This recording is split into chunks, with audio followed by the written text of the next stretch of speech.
بسم الله والحمد لله والصلاة والسلام على رسول الله وعلى آله وصحبه ومن والاه أما بعد. Donc on commence la partie numéro 3 dans cette conférence au sujet de moi j'ai écrit un nouveau titre pour ce cours dans mes fichiers parce que j'ai sauvegardé les derniers que j'ai fait la dernière fois, et le titre que j'avais mis c'était le lien entre la salat et l'éducation. C'était ça le titre que j'ai mis, pour montrer en même temps l'importance de faire la salat à l'école, et que certaines écoles qui empêchent les musulmans de faire la salat ou qui rendent la situation des musulmans pratiquants difficile, que ça représente un danger pour les musulmans, les jeunes musulmans en particulier. Et puis on a commencé par expliquer le jugement de l'islam ou le verdict de la charia au sujet de placer ses enfants dans des écoles non musulmanes. Et on a commencé par expliquer le jugement de ces écoles-là, non pas dans les pays non musulmans, mais dans les pays musulmans, c'est-à-dire les écoles étrangères non musulmanes qui sont ouvertes dans des pays musulmans, par exemple les écoles américaines, les écoles françaises, les écoles anglaises, les écoles laïques. À la base, c'était comme on expliquait, des écoles missionnaires, puis qui sont devenues maintenant des écoles laïques, mais disons que leur mission continue toujours à être le fait de vouloir éloigner les musulmans de la pratique de leur religion et de s'attacher donc à la croyance islamique et aux principes de la charia de l'islam. Donc eux, les koufars, ils se cachent pas de ça.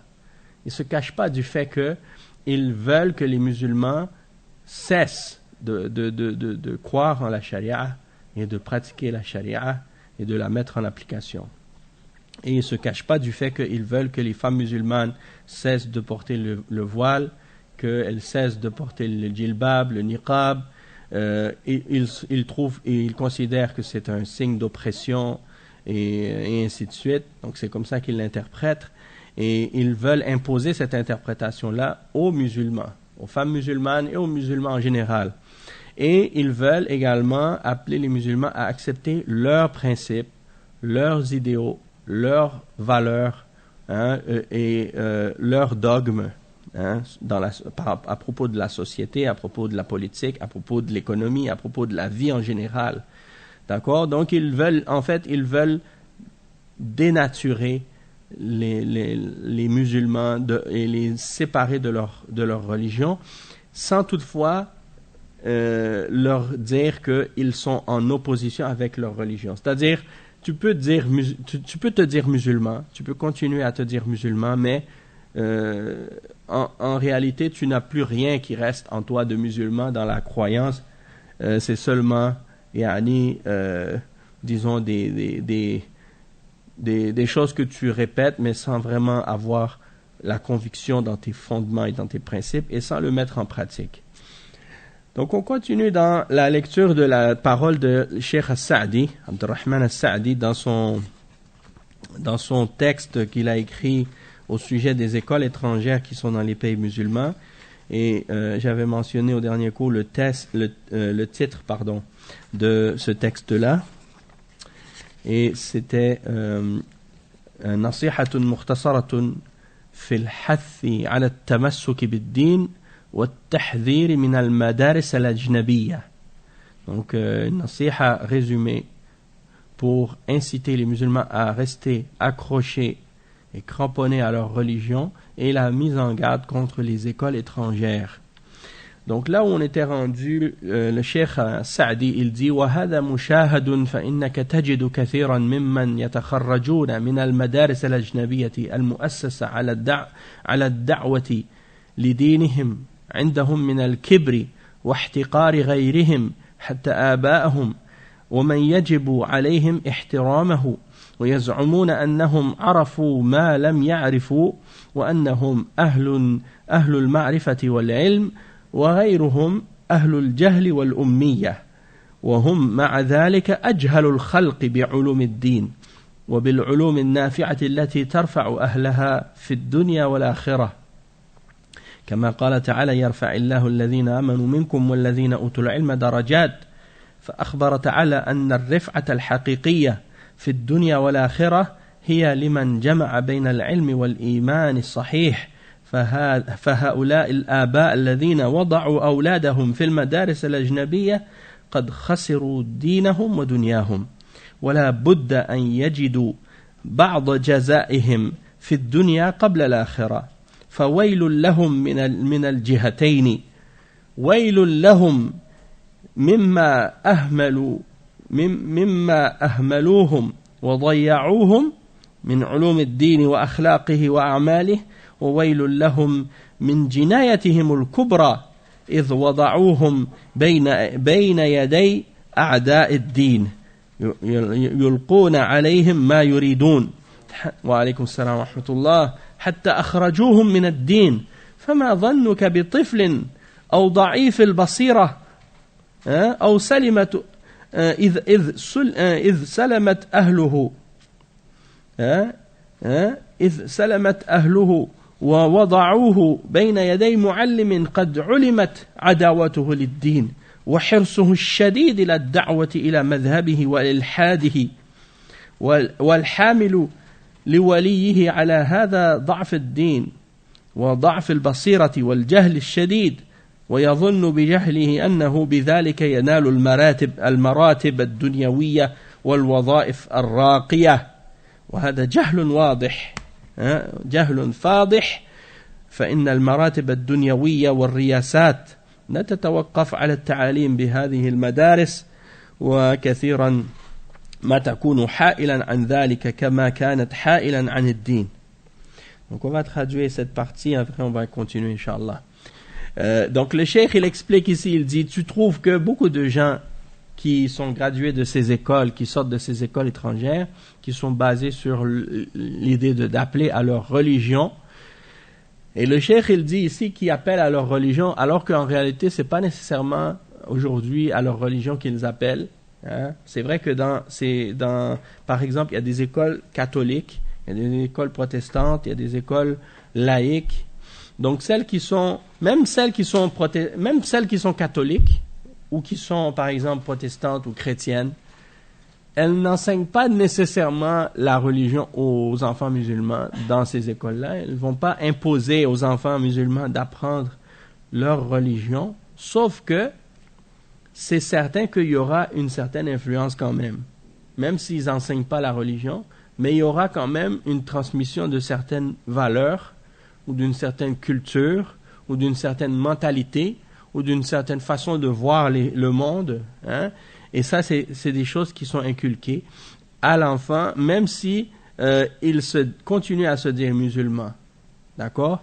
Et le cheikh, il explique, donc il dit que les enfants qui sortent de ces écoles-là, dans lesquelles ils appellent à leur religion, ou bien à leur mode de vie, ou bien à leur idéologie, eh bien tu vas trouver chez eux une certaine fierté, une certaine orgueil ou arrogance. Je ne sais pas si ça rentre sous ce terme-là, parce que c'est une terminologie récente, mais c'est sûr que tu vas prendre tu vas prendre un peu disons du caractère, de la personnalité des gens qui t'enseignent. C'est normal, parce que les élèves sont influencés par leurs professeurs et par leurs enseignants, qu'ils le veuillent ou non. Et surtout dans l'éducation musulmane, parce que l'éducation musulmane, elle est basée sur le fait de montrer du respect envers l'enseignant, envers le cheikh, envers le professeur. Donc eux, ils vont même parfois appliquer ce principe-là avec des professeurs qui sont des professeurs non musulmans aussi. Donc c'est ça qui est dangereux à ce sujet-là. Et donc ils vont avoir de l'orgueil, de l'arrogance, de la fierté, et ils vont mépriser les autres. Même ils vont mépriser leurs parents parfois. Parce qu'ils vont voir que leurs parents n'ont pas eu cette éducation-là, et ils n'ont pas appris les sciences et les choses qu'eux, ils ont connues. Des choses, et donc ils ne vont pas avoir de respect envers eux.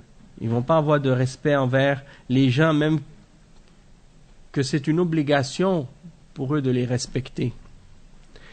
Naam. Donc, il dit, ils pensent qu'ils ont connu ce que leurs parents n'ont pas connu, ou ce que les musulmans en général dans leur pays n'ont pas connu.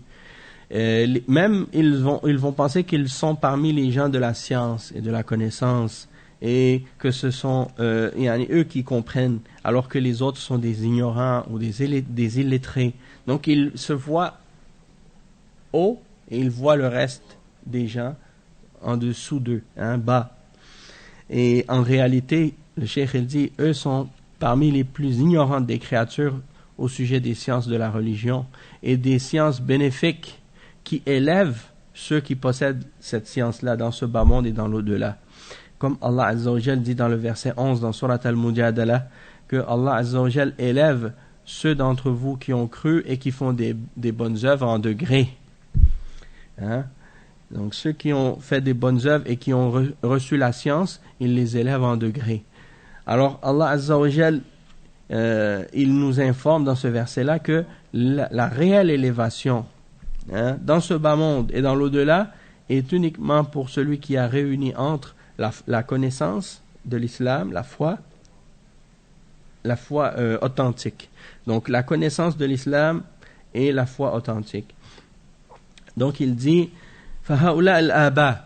Là il s'adresse aux parents, aux responsables. Il dit donc ces parents, ces musulmans qui placent leurs enfants dans ces écoles étrangères, eh bien ils ont perdu leur religion et ils ont perdu leur dunya. Et il dit pourquoi? Parce que ils envoient leurs enfants chez les kuffars pour apprendre. Et il dit c'est certain qu'ils vont trouver une part de la rétribution du crime qu'ils ont fait dans ce bas monde avant l'au-delà. Donc il dit ils sont donc malheur à eux, malheur à eux pour deux choses. Premièrement parce qu'ils ont négligé d'enseigner à leurs enfants la connaissance de la religion et de leur inculquer le comportement et la pratique de l'islam. Et malheur à eux, deuxièmement, pour le crime capital qu'ils ont fait d'avoir placé leurs enfants entre les mains des ennemis de la religion. Comment tu vas mettre tes enfants dans les mains de tes ennemis pour que tes ennemis les élèvent? Tes enfants vont sortir comment? Tes enfants vont devenir des ennemis de leur religion et de leur société. Ben ça, en fait, c'est ça que j'expliquais, c'est que si ces fatwas, les ulama les ont fait il y a le siècle passé pour dire aux musulmans de ne pas laisser aller leurs enfants dans les écoles non musulmanes, dans les pays musulmans, imaginez la gravité de celui qui non seulement sort des pays musulmans pour aller vivre chez les kuffars et envoyer leurs enfants dans leurs écoles, dans leur pays. C'est encore plus grave. Donc c'est pour ça que l'influence à ce moment-là, elle est double. Non seulement qu'il y a l'influence de la société qui est déjà en train de faire le travail, de corrompre et d'égarer ces enfants-là, mais en plus de ça, de les envoyer dans un milieu scolaire dans lequel tout est contraire à l'islam.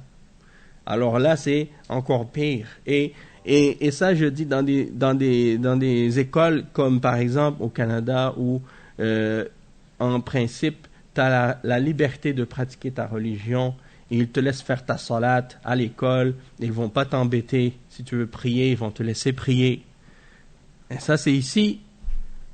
Mais dans d'autres pays, comme par exemple, qu'est-ce que j'ai entendu en France, où si des enfants veulent prier dans l'école, ils vont leur interdire de le faire sous prétexte que c'est des écoles laïques. Et quelqu'un m'a dit même qu'il y a des écoles françaises ici même au Canada, et dans ces écoles-là, parce que soi-disant c'est des écoles laïques, j'ai entendu, bon je ne peux pas confirmer parce que les personnes qui m'ont informé de ça, ils m'ont dit qu'ils le permettaient pas. Mais est-ce que c'est parce qu'ils ne le permettent pas ou parce que les enfants ne demandent même pas la permission? Parce que ça, c'est une chose que j'ai remarqué dans les pays non musulmans, c'est que parfois les musulmans s'auto-censurent eux-mêmes. Et ils s'interdisent à eux-mêmes des choses, pas parce que c'est interdit, mais parce que ils ont peur de le demander, ou ils ont peur de s'imposer. Hein? Ils ont peur, peut-être ils ont peur des représailles, ou des critiques, ou des insultes, ou des moqueries. Hein? Donc ils vont pas oser, par exemple, prier à l'école à cause de ça. On va dire, ah, si on prie, les gens ils vont nous regarder, les gens ils vont nous juger, les gens ils vont nous dire, ah, qu'est-ce qu'ils font? Hein? Et les enfants, en grande partie, ils ont une mentalité conformiste. Ils veulent être comme tout le monde, ils veulent se faire accepter par tout le monde et ne pas être différents. Hein? Et donc, c'est pour cette raison-là qu'ils vont éviter de faire quoi que ce soit qui pourrait les empêcher justement de faire partie du groupe. Hein? Et il y a la pression des pairs, comme on dit en anglais, un peer pressure. La pression des pairs, c'est-à-dire la pression des gens de leur âge qui leur imposent des choses indirectement, sans même parler. Hein?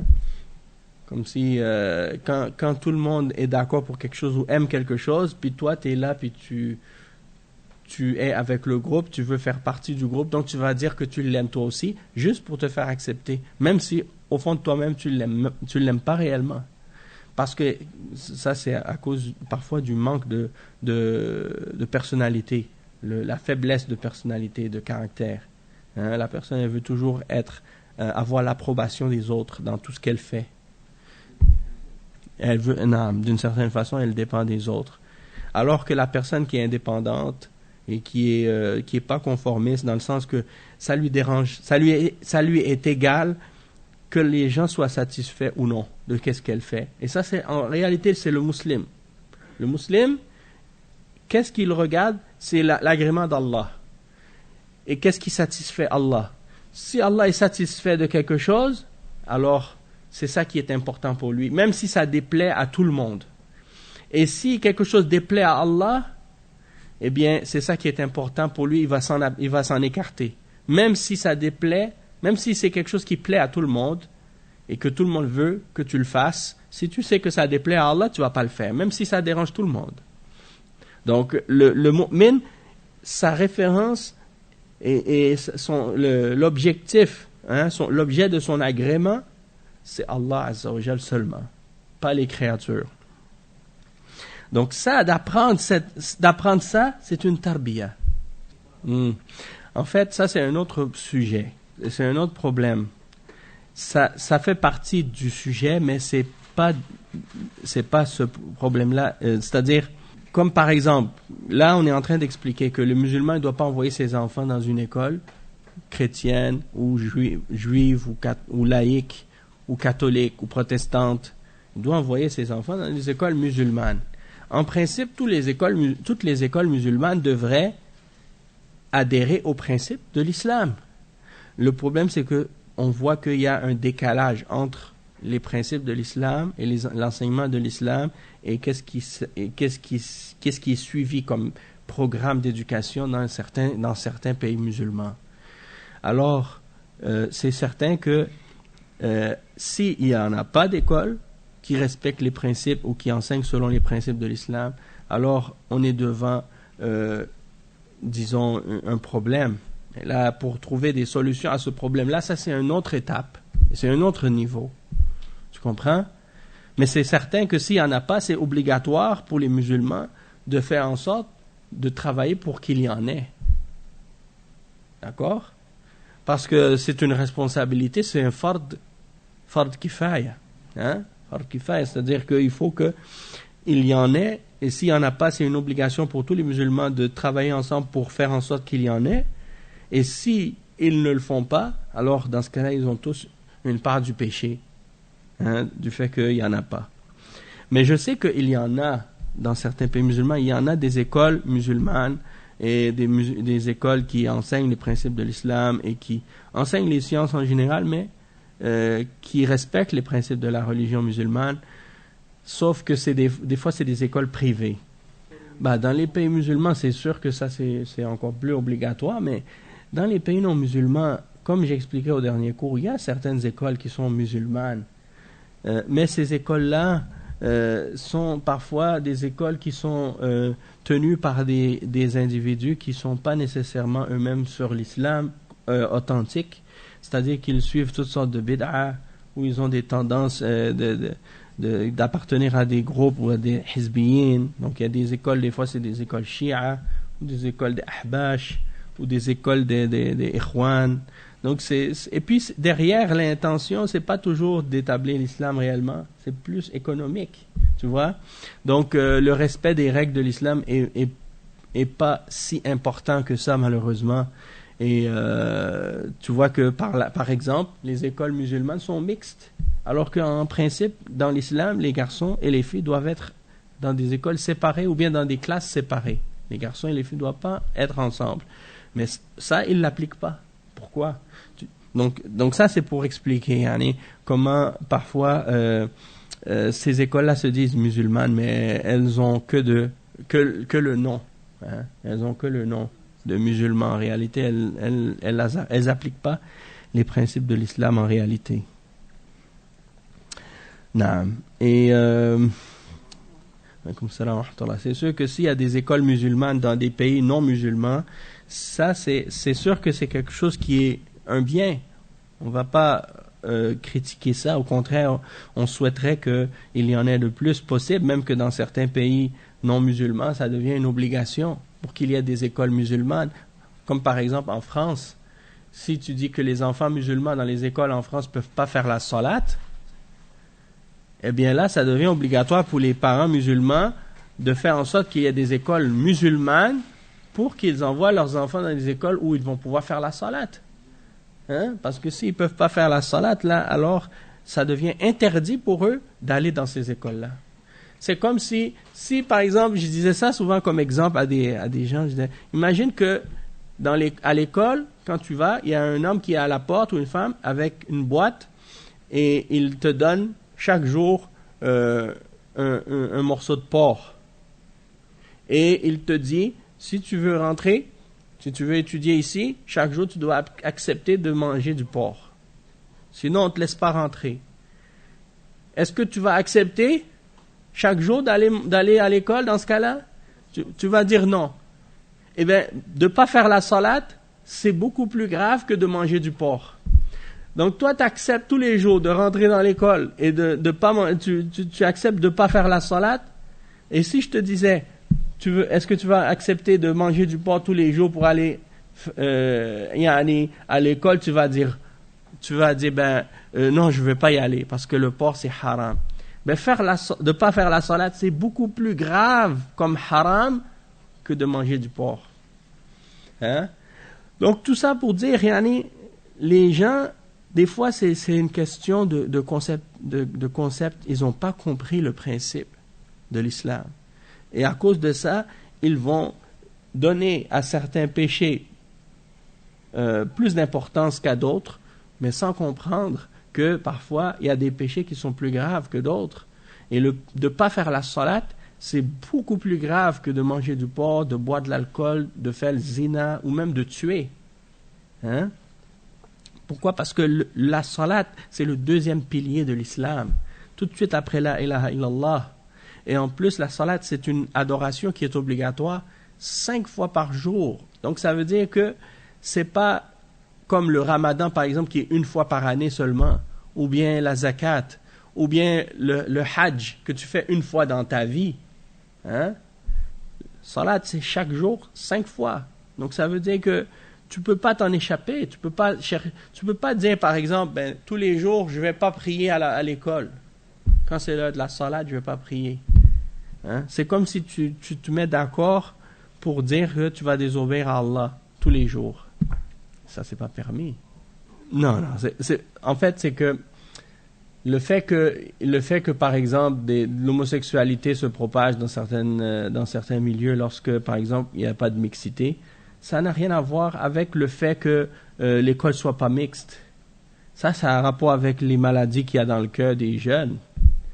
Et si, par exemple, à l'extérieur de l'école, ils ont des influences, ou bien ils regardent des choses, ou ils voient des choses qui leur donnent ces tendances-là, eh bien, c'est sûr que à ce moment-là, ça va avoir des effets. qu'ils soient dans des écoles mixtes ou non. Parce que dans les écoles mixtes, il y a aussi de l'homosexualité. Et il y a du zina aussi. Et les deux, si tu parles de gravité de péché, les deux sont graves, tu vois. Et moi, par exemple, comme tu parles de l'Arabie Saoudite, moi-même, j'ai étudié en Arabie Saoudite et j'étais à l'université islamique. Et puis, c'est possible, peut-être, qu'il y ait eu certains cas de personnes qui ont des tendances ou qui font des péchés comme ça. Mais c'est pas quelque chose que j'ai été témoin. J'ai pas vu de choses comme ça. Mais j'ai entendu parler de certaines personnes qui disent ça. Étant donné qu'ils peuvent pas fréquenter des filles, par exemple, puis à cause de ça, ils tombent dans ce genre de péché-là. Ça, c'est à cause de la faiblesse de la foi.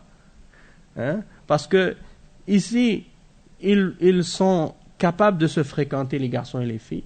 Et par conséquent, ils tombent dans le zina. Et ils sortent avec des filles. Et ils ont des rapports et des relations intimes avec des filles en dehors du mariage. Ça, c'est haram aussi. D'accord? Donc là, par exemple, là-bas, ils vont dire, puisque on ne peut pas fréquenter des filles parce que les garçons et les filles sont séparés, donc on va avoir des rapports avec des garçons. Ça, c'est un argument futile. Hein? Parce que les deux, c'est haram. Et ils vont faire quoi après? Si on les laisse avec des animaux, ils vont faire avec des animaux. Hein? Ça, c'est des gens qui ont un problème avec eux, dans leur âme. C'est pas un problème par rapport au fait qu'ils sont entourés de garçons ou de filles, là, ou des choses de ce genre. Qu'est-ce qui est important pour nous de comprendre? C'est qu'on a des principes dans notre religion et ces principes-là, on doit les respecter.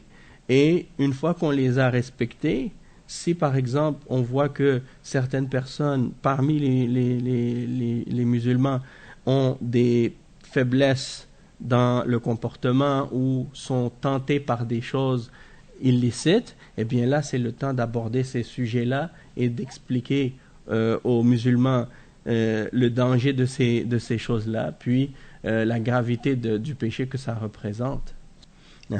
Comment tu fais pour te protéger toi-même?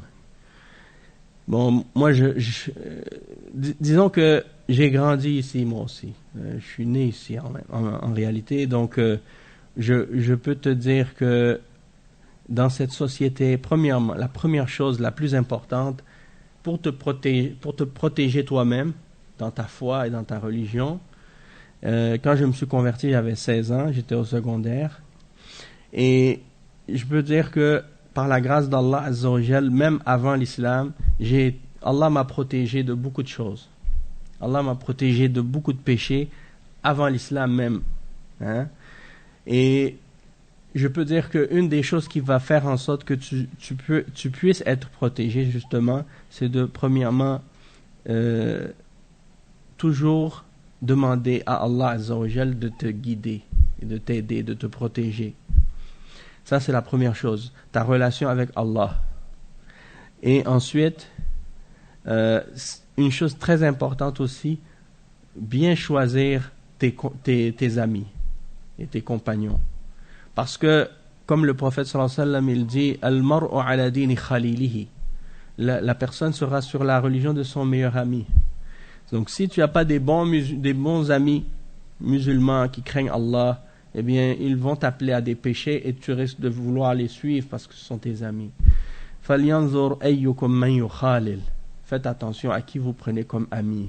Hein?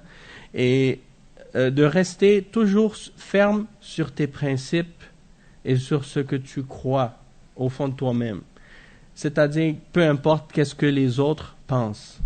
Et peu importe si ça va leur déplaire ou non. Hein? Donc, moi, par exemple, je donne un exemple par rapport à ce que j'ai vécu moi-même. Quand j'étais plus jeune, ma mère, même quand j'étais tout petit, quand j'étais plus jeune, disons, elle m'a toujours appris que les relations avec les filles, c'est dans le mariage seulement. Parce que ma mère, disons que elle m'a éduqué avec certaines croyances chrétiennes, d'accord, avant l'islam. Puis, dans le christianisme, c'est connu que la fornication puis l'adultère, c'est interdit. malgré que la majorité des chrétiens, ils ne respectent pas la religion. D'accord?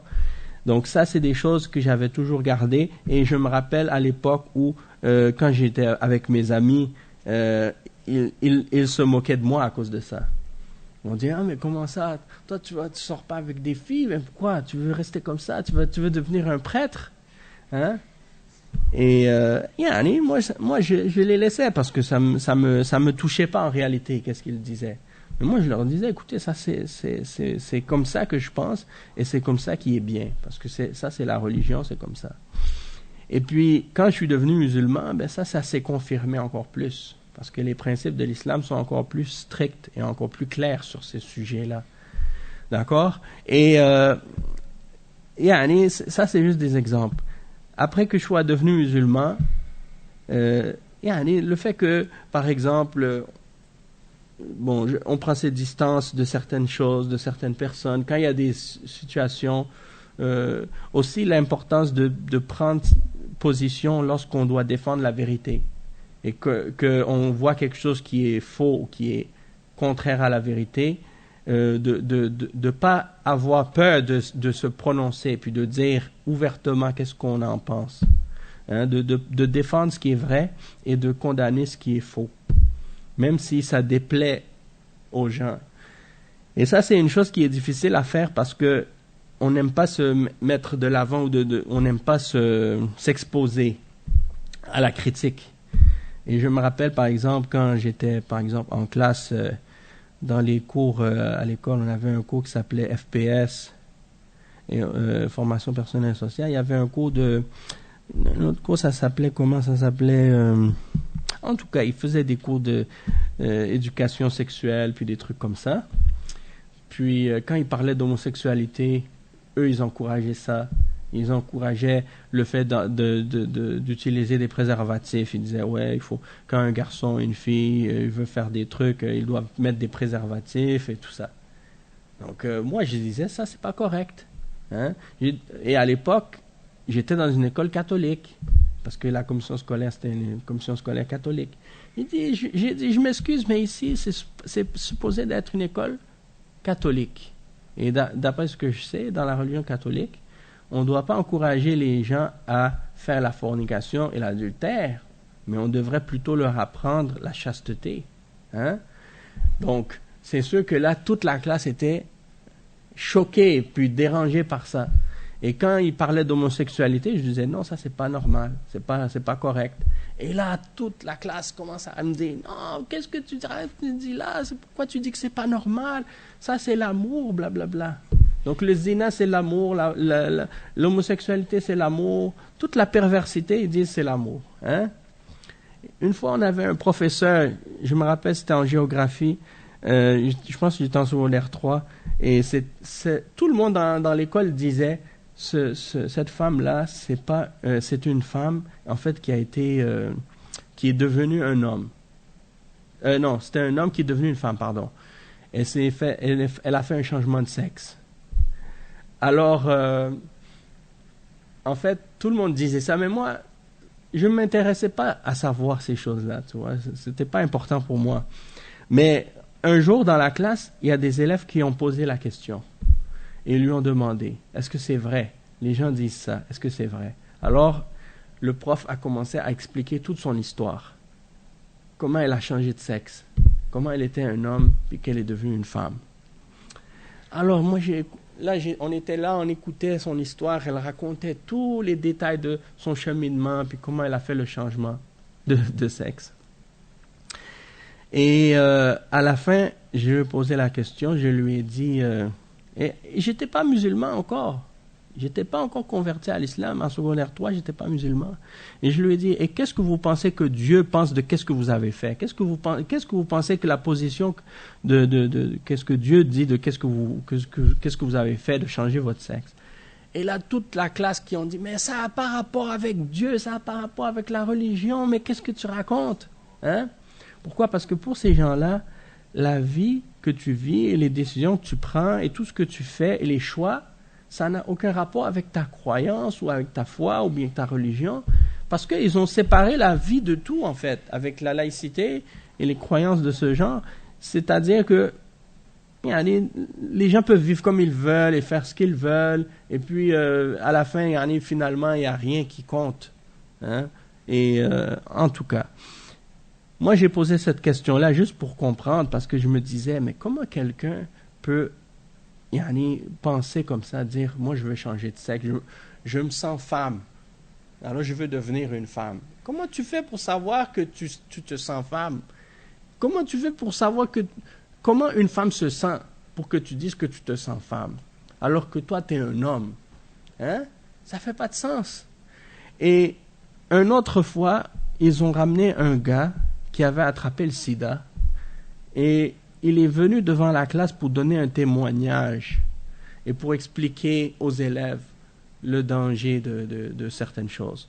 Donc, il racontait que c'était quelqu'un qui allait beaucoup dans les fêtes, il prenait de la drogue, il buvait beaucoup d'alcool, et que des fois, il se réveillait le matin avec quelqu'un à côté de lui, il ne savait même pas qui c'était. Des fois, c'était un homme, des fois, c'était une femme. Et il dit, je ne me rappelle même pas qu'est-ce qu'on avait fait. Et là, j'ai dit, mais c'est terrible de vivre comme ça. En réalité, si quelqu'un, il suit la voie d'Allah et qu'il respecte les principes de la religion, il ne va jamais tomber dans ce genre de problème.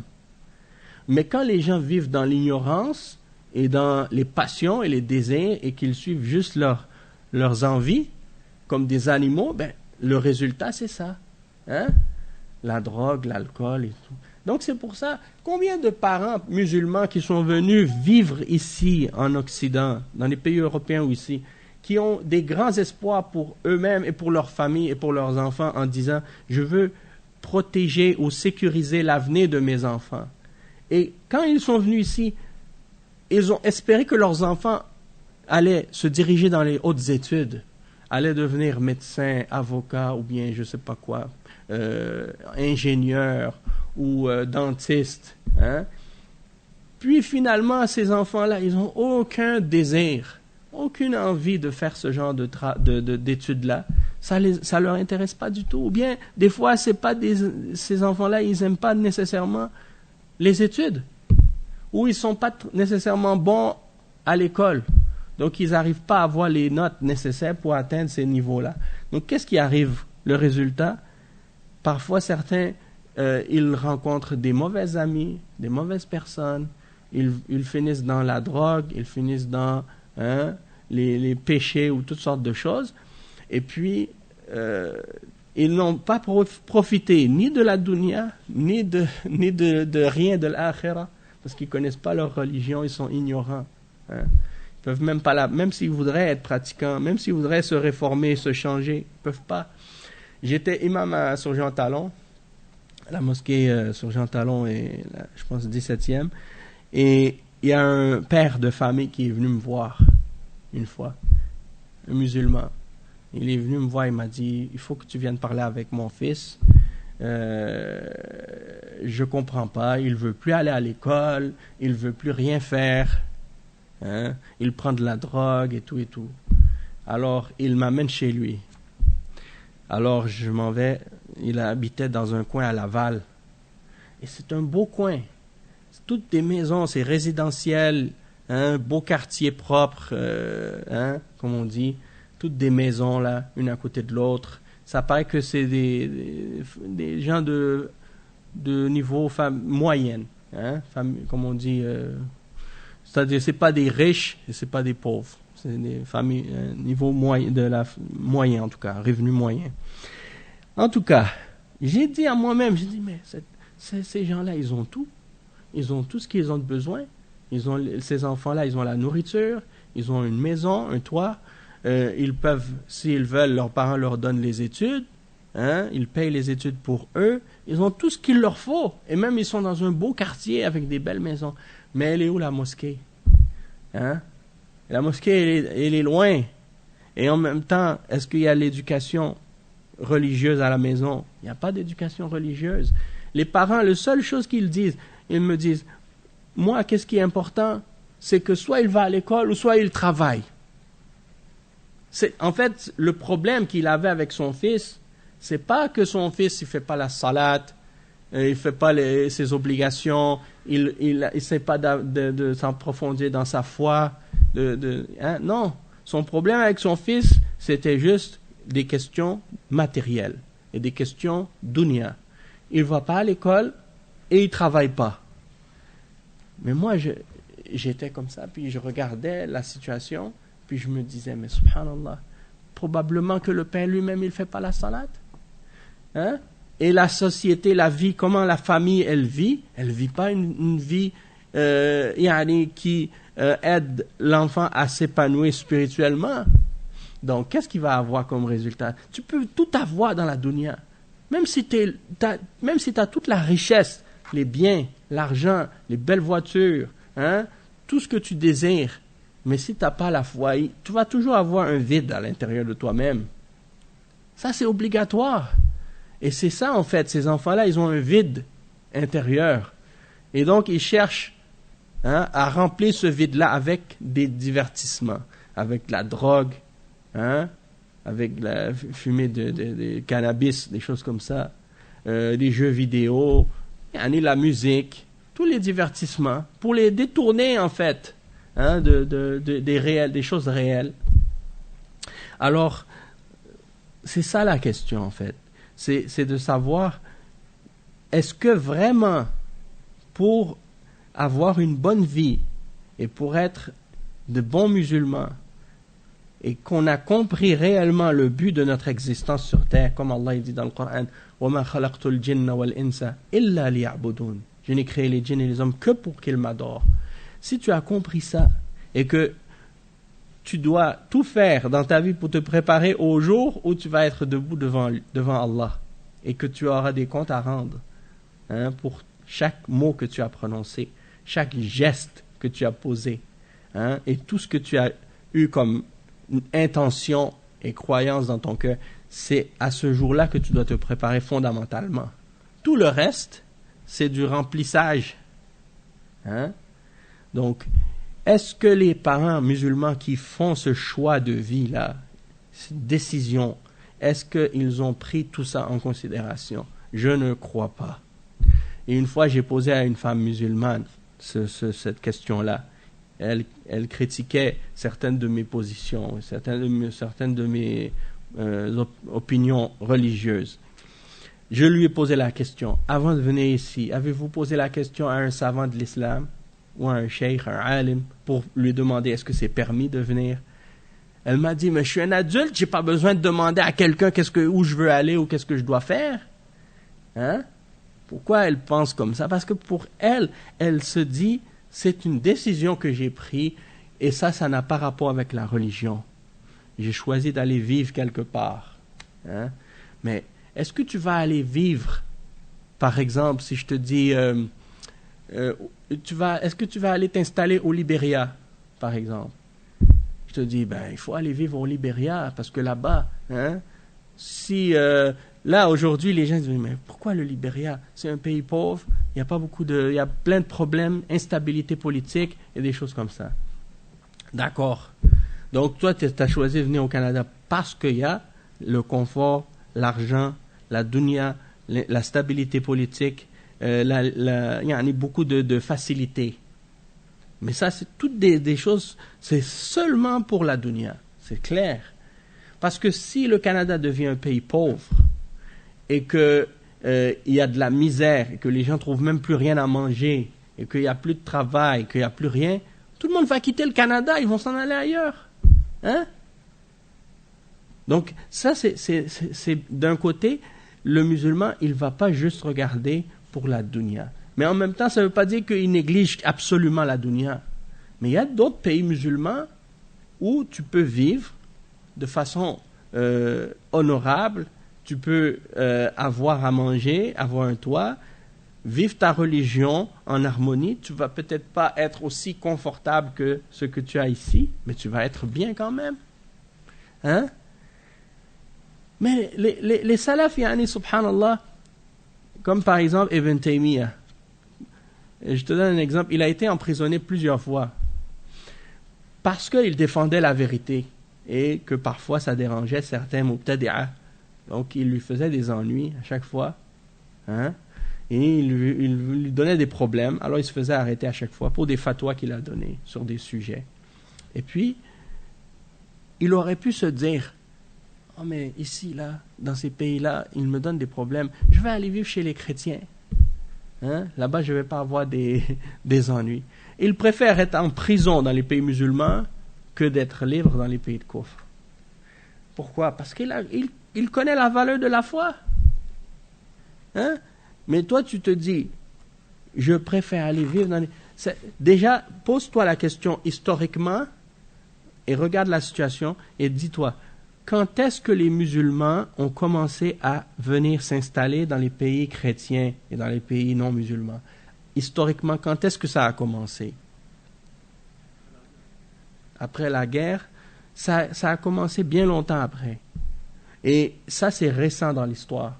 La plupart des pays musulmans où il y avait des non-musulmans, hein, et qu'il y a une grande majorité, disons, dans certains pays, il y a 50-50, on va dire. Hein. Ça, si tu observes la situation, c'est que les pays musulmans se sont agrandis. Le territoire de l'islam s'est agrandi avec les conquêtes, hein, lorsque les musulmans ont répandu le message de l'islam à travers le monde. Beaucoup de ces pays-là où ils sont allés, c'était des pays non musulmans à l'origine. Beaucoup de ces pays-là, c'était des pays chrétiens, ou même parfois des gens qui avaient d'autres croyances, d'autres religions. Beaucoup d'entre eux se sont convertis à l'islam. Aujourd'hui, c'est devenu des pays musulmans. Hein? Tout le nord de l'Afrique, là, hein, c'était pas des musulmans. Même l'Arabie, c'était pas des pays musulmans. Tout ça, c'est devenu des pays musulmans par la suite. D'accord? Donc, en Syrie, au Liban, il y a des chrétiens, il y a des juifs dans ces pays-là. Mais à l'origine, il n'y avait pas de musulmans. Les musulmans sont venus et ils ont conquis ces territoires-là.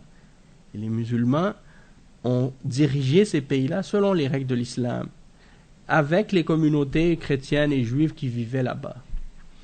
Et l'Espagne, c'était la même chose. Pendant 800 ans, les musulmans ont dirigé là-bas selon les règles de l'islam et finalement, après, ils sont partis, hein, quand les chrétiens ont repris l'Espagne.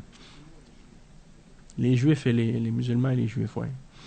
Donc, tout ça pour dire que à notre époque, il y a eu des musulmans qui ont commencé pendant la colonisation, hein, il y a eu la colonisation aussi, ça c'est un autre facteur qui a amené à ce que des musulmans viennent vivre dans les pays non musulmans.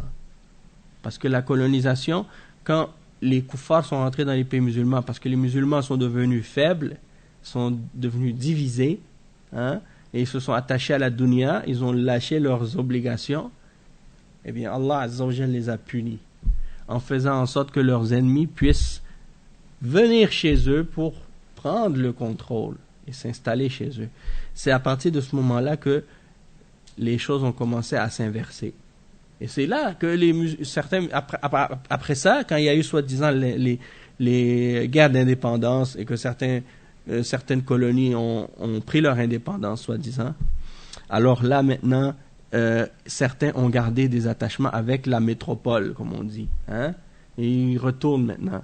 Et quand tu vois les gens qui, par exemple, qui quittent leur pays musulman pour aller dans des pays non musulmans, c'est souvent le pays qui les avait colonisés avant.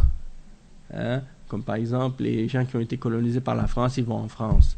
Ceux qui ont été colonisés par l'Angleterre, ils vont en Angleterre. Hein? En grande partie, c'est comme ça. Même si maintenant, ça se mélange un petit peu. Et maintenant, il y a des gens qui viennent au Canada, aux États-Unis, et ainsi de suite. Derrière ces pays-là, il y a des idéologies. Parce que pourquoi par exemple, certains pays, ils n'acceptent pas des migrants, et d'autres, ils acceptent des immigrants. Hein? Imaginez, par exemple, que les pays musulmans ouvrent leurs portes à l'immigration, puis qu'ils acceptent, hein, de donner la citoyenneté à tout le monde. Hein? Qu'est-ce que ça va créer comme désordre? Hein? Mais eux, les pays occidentaux, quand ils ont accepté ça, c'est parce qu'ils ont un plan derrière. Ils n'ont pas ouvert leurs frontières et leurs portes comme ça aux étrangers, puis il n'y a pas de calcul qui est fait en arrière. Tout est calculé, c'est-à-dire qu'ils font venir des gens ici et ils espèrent que les gens vont commencer à accepter leur façon de penser, leur façon de vivre et se conformer aux principes de ces sociétés-là. C'est sûr. Sinon ils n'auraient jamais accepté. Et c'est pour ça qu'on voit que lorsque des musulmans commencent maintenant à vouloir revendiquer plus leur islam et s'attacher plus à leurs principes, eh bien, ils essaient de plus en plus de devenir durs avec les musulmans. Et ça, on le voit par exemple en France. Et sans parler des événements tragiques qui ont eu lieu, par exemple, qui ont été faits par certains extrémistes, des actes de terrorisme et des choses de ce genre. Et ça a été des catalyseurs plutôt, qui ont fait accélérer les processus de répression contre les musulmans, parce que eux, ils utilisent les actes des terroristes que ces gens-là font comme excuse et comme prétexte pour donner plus de difficultés aux musulmans qui veulent pratiquer leur religion par la suite. Et à chaque fois que tu veux faire quelque chose de l'islam ou pratiquer quelque chose de l'islam, ils te disent « Ah, ça c'est radical. Ah, ça c'est la radicalisation. T'es un jeune musulman, tu commences à faire la salat 5 fois par jour. Ah, radicalisation. Tu commences à porter ta barbe, radicalisation. Tu veux plus écouter de musique, radicalisation. Je me rappelle, moi quand j'étais avant l'islam, j'avais toujours la musique qui jouait dans ma maison fort. J'écoutais toujours de la musique. Et quand je me suis converti à l'islam, du jour au lendemain, j'ai arrêté d'écouter de la musique. Le voisin en haut, c'était le propriétaire, il était toujours en train de se plaindre que j'écoutais de la musique fort.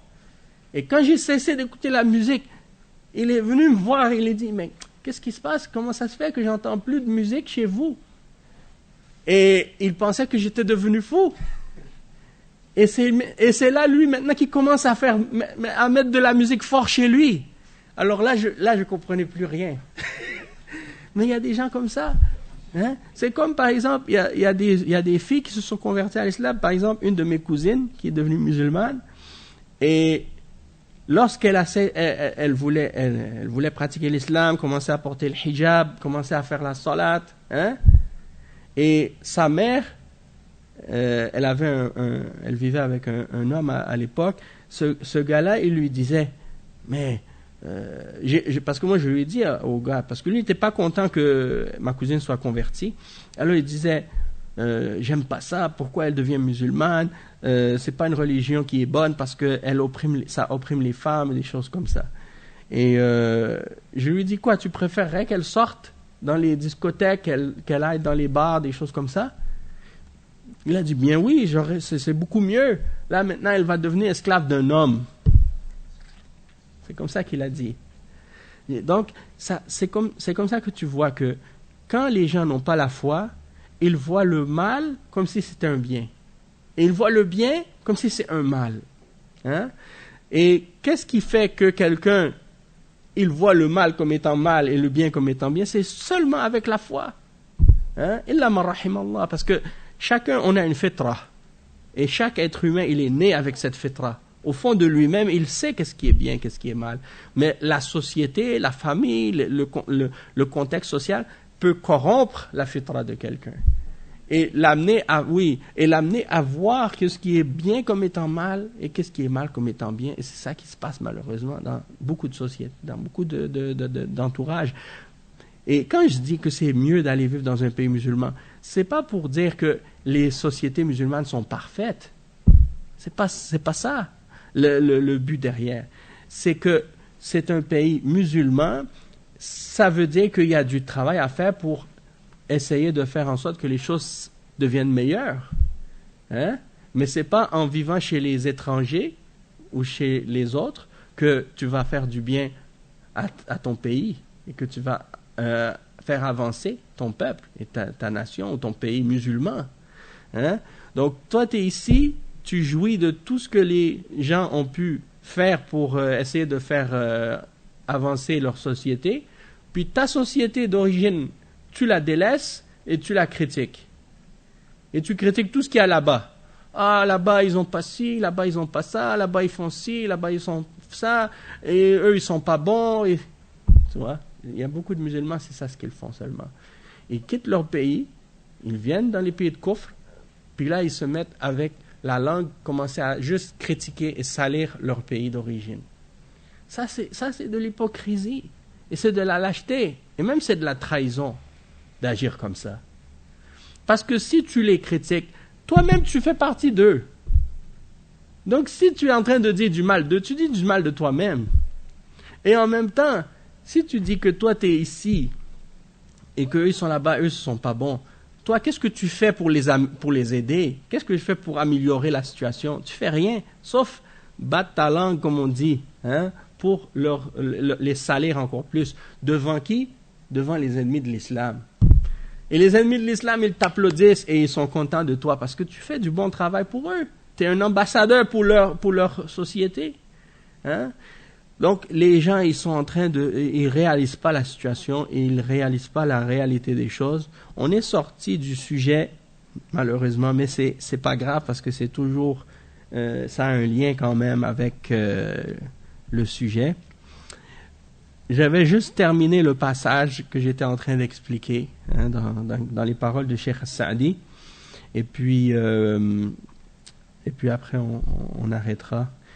Donc ici le cheikh il explique, il dit donc malheur pour toi comme on a dit d'avoir perdu tes enfants et d'avoir perdu tu les as perdus dans le sens que tu leur as pas enseigné la religion, tu leur as pas enseigné le comportement et les pratiques de l'islam, et une autre raison pourquoi il y a un malheur sur toi, c'est parce que tu as fait le crime de les laisser entre les mains des ennemis de l'islam. Et j'ai parlé la semaine passée comment, quand on est à l'école, imagine que tu es dans une classe avec plein d'élèves qui ne sont pas musulmans, et ton professeur, qui n'est pas musulman aussi, et qui se met à critiquer l'islam, à critiquer les règles de l'islam et les règles de la charia, devant toute la classe. Et toi, tu es là, et tu peux rien dire, et tu peux rien faire. Il dit, ah, mais les musulmans, c'est des sauvages, c'est des fous, ils coupent la main des voleurs, ils lapident les gens quand ils font l'adultère, quand ils font, ils vont dire quand ils font l'amour, parce que pour eux, le zina, c'est l'amour. Hein. Donc, ils vont dire ça. Et toi, tu es là, tu vas dire quoi? Hein? Donc, tu peux dire au professeur, monsieur, qu'est-ce que tu ferais si tu rentres chez toi, tu vois ta femme avec un autre homme? Tu vas faire quoi? Hein? Peut-être tu vas la tuer, tu vas tuer le gars aussi. Puis après, tu vas te tuer toi-même. Hein? L'islam, il dit non, on ne fait pas comme ça. Hein? Oui. Mais l'enfant, il ne va pas penser à répondre comme ça. Hein? Moi, je me rappelle parce que mon père, il avait beaucoup d'idées libéralistes comme ça. Mon père, c'est un homme qui est très libéraliste. Et il n'est pas religieux du tout. Et lui, il est toujours en train de défendre les idées libéralistes des koufars. Donc, à chaque fois, quand il parlait de l'islam, il disait, mais votre religion, c'est comme ça, votre religion, c'est comme ça. Alors là, je le mettais toujours devant une situation, devant des réalités de la vie, qu'est-ce qu'il ferait par rapport à ces situations-là. Et là, je mettais après sa réaction en parallèle pour dire, bon, tu critiques l'islam et tu dis que les musulmans ne devraient pas faire ça. Toi, dans telle situation, tu ferais quoi? Et c'est là que tu vois que sa position là, elle est pas solide. Et il ne sait pas vraiment lui-même sur quoi il se base pour établir que son attitude envers l'islam ou sa position envers l'islam, son jugement des règles de l'islam, elles sont trop strictes ou trop sévères. Parce que lui-même, il a pas de position claire. Et quand tu le mets devant un contexte qui est difficile, là, il sait plus comment répondre. Hein? Donc ça, c'est des exemples pour faire comprendre que beaucoup de gens critiquent les règles de l'islam, mais si tu le mets devant les faits, devant les situations, tu vois que eux-mêmes, ils vont être d'accord avec des règles de l'islam. Et ils vont approuver que qu'est-ce que l'islam enseigne, c'est vrai. Hein? Mais à cause de, parfois, l'attitude qui est propagée dans la société ou les idées qui sont véhiculées par les médias, à cause de ça, ils vont avoir une attitude péjorative envers l'islam.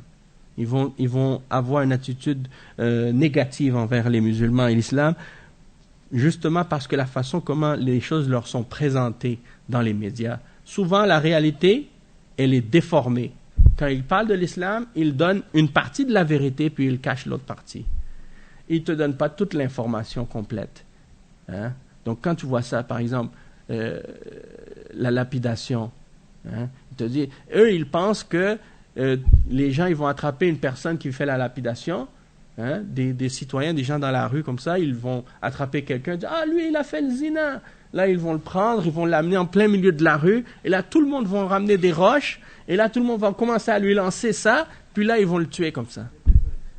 Oui, eux, ils ne savent pas qu'il y a des règles, et il y a des conditions, et il faut que la personne soit jugée, il faut qu'il y ait un tribunal, il faut qu'il y ait des témoins, hein, et il faut qu'il y ait minimum 4 témoins.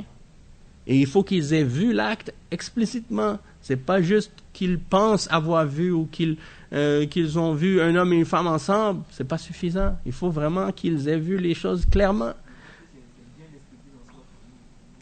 Oui, dans Surat An-Nur. Mais bon, les gens, ils présentent ça. La même chose pour le fait de couper la main des voleurs. Ils ne savent pas les conditions. Ils ne savent pas qu'il y a des règles à ça. Et ainsi de suite.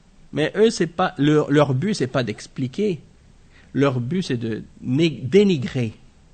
Et quand quelqu'un veut dénigrer, il caricature.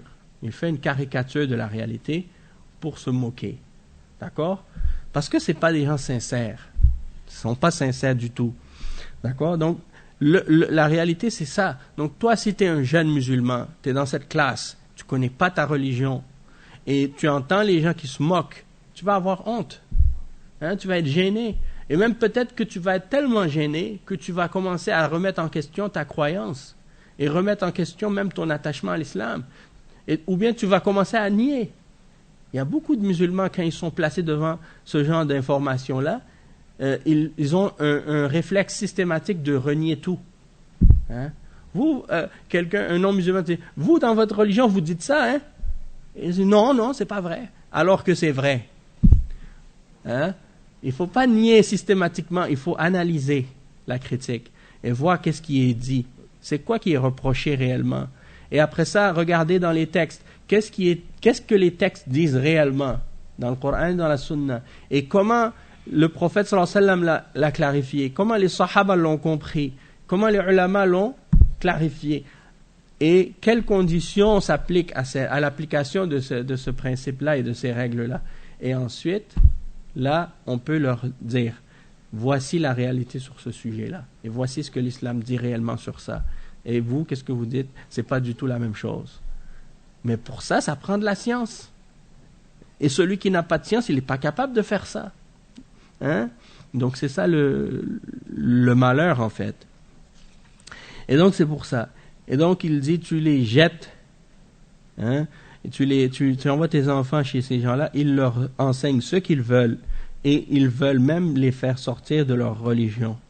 Alors il dit, qu'est-ce que tu penses d'un enfant qui est jeune, son esprit est encore faible, hein, il a peu de compréhension, hein, et tu le mets entre les mains des gens qui ont une animosité envers ta religion, hein? Alors, qu'est-ce que tu crois qu'ils vont faire? Ils vont tout faire pour essayer de lui transmettre et de lui inculquer leurs valeurs et leurs idées. Et même parfois, il y a des profs, c'est des athées. Hein? Combien de fois j'ai eu des profs, c'est des athées? Hein? Même à l'époque où, quand j'étais pas musulman, j'avais des profs d'enseignement religieux catholiques qui croyaient même pas en la religion catholique. Une fois, il y en a un même parmi eux qui nous a dit, vous savez, tous ces miracles-là qui sont mentionnés, que Jésus a marché sur l'eau, la mer morte, il y a beaucoup de sel dedans, donc c'est facile de flotter. En voulant dire, c'est pas un miracle. Et il nous disait, Quand Moïse il a traversé la mer Rouge, il est passé par un endroit où il n'y avait pas beaucoup d'eau. C'est pour ça qu'il a pu traverser. Ouais, ben c'est ça. Comment ça se fait que s'il n'y avait pas beaucoup d'eau, Pharaon et toute son armée ont été noyés par la suite? Hein? Mais c'est pour dire, yani, ces gens-là, ils ne croient pas. Donc ça, c'est un malheur, en fait. Et puis, tu vois, certains musulmans, quand ils parlent avec ces gens-là, ils essaient de leur parler pour leur dire qu'est-ce qu'ils veulent entendre. Donc, ils vont même parfois critiquer la pratique religieuse et la religion et l'islam pour se faire accepter par ces gens-là. Hein? Donc, ils deviennent ils agissent comme des hypocrites, en fait. Allah al-Musta'an. Donc, il dit, le cheikh, avec cette grave ignorance, hein, les enfants, ils vont dans ce milieu-là, puis ils se perdent. Et il dit, et il pense, c'est-à-dire le père qui envoie ses enfants dans ces écoles-là, il pense qu'il va donner à ses enfants un niveau élevé dans la dunya, des postes évolués, qu'il va devenir quelqu'un d'important et avoir de l'influence. Hein? Il dit, alors qu'en réalité, ça se limite pas que à ça, et que avec parfois tout ce qu'il y a justement comme milieu dans ces sociétés-là, parfois les enfants ils délaissent complètement même les études. Hein? Ils se perdent dans les péchés. Hein? Allah al-Musta'an. Et puis c'est arrivé à beaucoup de familles malheureusement. Donc dernièrement on a eu certaines situations où des jeunes filles musulmanes qui commencent à s'intéresser à l'islam, eh bien, parce qu'elles veulent maintenant se voiler et elles veulent plus aller dans des écoles mixtes, donc là, leurs parents leur donnent des problèmes. Et ils pensent que leur fille est devenue folle, que leur fille commence à se radicaliser, hein, et qu'ils pensent que... Parce qu'ils confondent entre pratique de l'islam et extrémisme. Et ils ne distinguent pas entre les idéologies des Khawarij, des Takfiriyin, et des groupes comme Daesh ou Al-Qaïda, qui prônent le terrorisme et les idées de destruction. Ils confondent entre ça et le fait de s'accrocher à l'islam et à suivre l'exemple des Sahaba et pratiquer le Coran et la Sunna selon l'exemple des ulama. C'est ça qui est un grand problème. Et beaucoup de parents musulmans, et pas seulement les parents, mais les musulmans en général, ils ne connaissent même pas qui sont les ulama de l'islam dans le monde. Hein, si tu leur demandes, cite-moi 2-3 alim parmi les ulama dans la Ummah, ils ne connaissent pas. Donc si tu ne connais pas les ulama, alors que les ulama c'est eux qui pratiquent mieux et qui connaissent mieux l'islam, donc comment tu vas être capable toi-même de savoir c'est quoi la bonne pratique de l'islam? Hein? Comment tu vas être capable de distinguer entre ce qui est extrémiste et ce qui ne l'est pas? Si ta référence, c'est ce que les koufars ils disent dans les nouvelles, ou à la télé, ou dans les journaux. Hein? Un extrémiste, c'est quelqu'un qui porte la barbe, hein?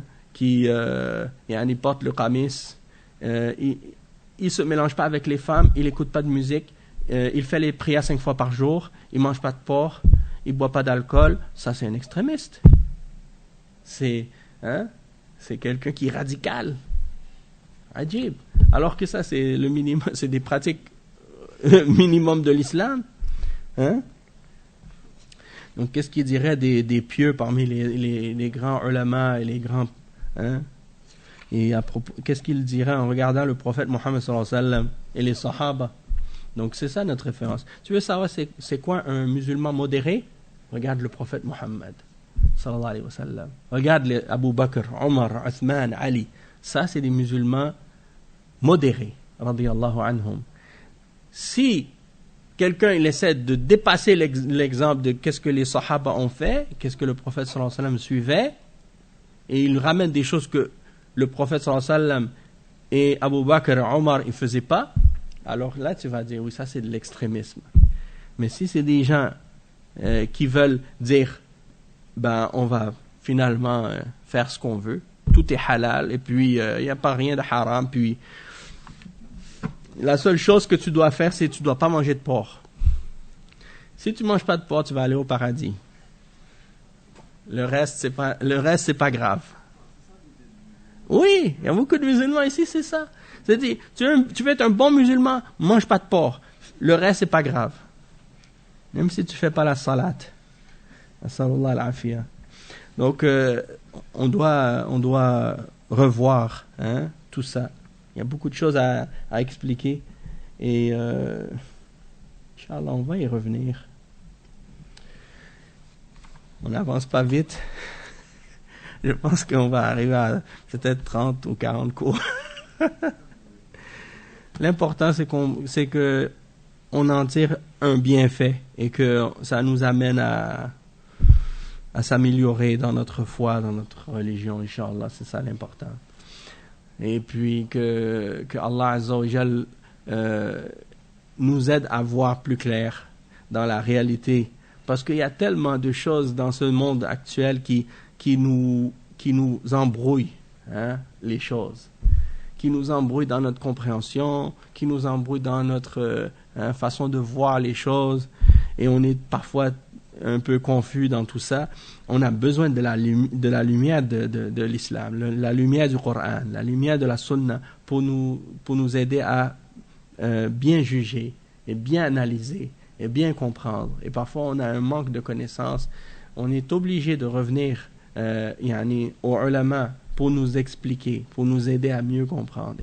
Et quand j'ai vu qu'est-ce qui s'est passé en France, quand les jeunes filles qui voulaient faire la salate, quand j'ai vu qu'est-ce qui s'est passé de la part de certains musulmans en France qui critiquaient ces filles-là parce qu'elles avaient fait la salate, mais c'est des musulmans pratiquants qui les critiquaient. C'est des frères, des sœurs qui portent le djilbab, les sœurs qui portent djilbab et les frères qui pratiquent, qui portent la barbe, qui font la salate, puis qui critiquaient ces filles-là d'avoir prié dans l'école, comme s'ils avaient fait un péché, là. Alors, ils ont carrément essayé de dire que c'était de la provocation. Qu'est-ce qu'elles faisaient? Alors qu'elles ne faisaient que faire qu'est-ce qui est obligatoire. Alors, si ça c'est de la provocation, alors, subhanallah, c'est la provocation obligatoire. Comme si... En tout cas, il y a beaucoup de choses qui restent à lire dans le texte. Inch'Allah, on va laisser ça pour d'autres occasions. Pendant le Ramadan, je ne sais pas, peut-être on peut continuer après le Jumu'ah pour ce cours-là. Mais sinon, on va avoir un autre programme différent pendant le Ramadan. Tous les jours, ça va être le tafsir. On va faire la semaine. Tafsir, là, on fait Surat An-Nisa parce que c'est là qu'on est rendu. Et donc, on va faire ça. Puis le week-end, il y aura peut-être Ad-Da wa Ad-Dawa le dimanche. Puis le samedi, Riyad al-Salihin. Riyad al-Salihin, le samedi. Puis peut-être que le vendredi, on pourrait continuer cette conférence-là parce que c'est un sujet qui est important. Puis ça réveille un peu les esprits, comme on dit. Là. Ça remet les horloges à l'heure. Donc, c'est ça. Et avant le Ramadan, la semaine prochaine, on va faire une semaine de préparation aux règles du Ramadan. Donc, ça va être... peut-être à partir de mardi, Inch'Allah. On va commencer avec un livre simple. On va faire les règles du Ramadan. Puis, et puis c'est ça. Donc, on espère que Allah Azza wa Jal nous permette de vivre jusqu'au Ramadan, puis de pouvoir en profiter pleinement, Inch'Allah. سبحانك اللهم وبحمدك أشهد أن لا إله إلا أنت أستغفرك وأتوب إليك وصلى الله وسلم على نبينا محمد وعلى آله وصحبه أجمعين والسلام عليكم ورحمة الله وبركاته.